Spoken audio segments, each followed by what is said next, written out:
সবাইকে দীপাবলির অনেক ভালোবাসা শুভেচ্ছা। অনেক ভালো করে মজা করে কাটাও তোমরা দীপাবলি।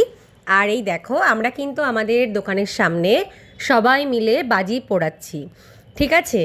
আর আমরা কিন্তু কোনো শব্দবাজি পোড়াইনি, আর ফানুস আমরা কিনে নিয়ে এসেছি, ঠিক আছে? এটা আমার বৌদি ফানুস কিনেছিল, ভাইপো। তারপরে সবাই মিলে আমরা কিন্তু এখানে বসে গল্প আড্ডা চলছে।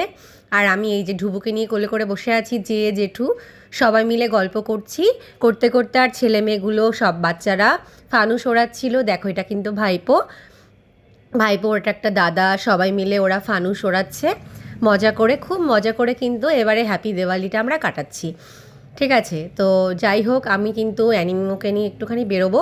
তো মিমো বলছে যাবে না। তা আমি বললাম ঠিক আছে, তুমি তাহলে বাজি পোড়াও, আমি তাহলে দিদিভাইকে নিয়ে একটুখানি ঘুরে আসি, মায়ের দর্শন করে আসি।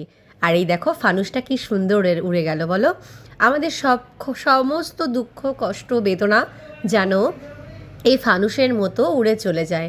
ফানুস যেন আমাদের সমস্ত কষ্টগুলোকে নিয়ে চলে যাক, কান্না দুঃখ যেন সব কিছু সবার জীবন থেকে চলে যাক। কিন্তু সেটা তো আর হয় না বলো। কান্নার পরে যেরকম হাসি আসে, দিনের পরে যেরকম আলো আসে, সেরকমই তো কান্নার পরে হাসি আসে, হাসির পরে কান্না আসে।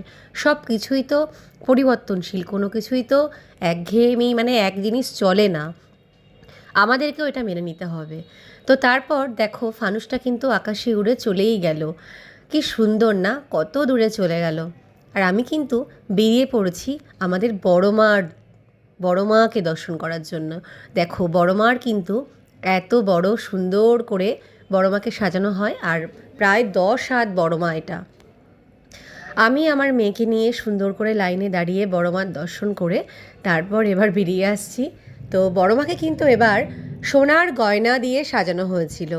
খুব বনগাঁর বড় বড় মানুষেরা যারা স্পন্সার করেছে, বড় মাকে কিন্তু এবার সোনার গয়না দ্বারা সাজানো হয়েছে।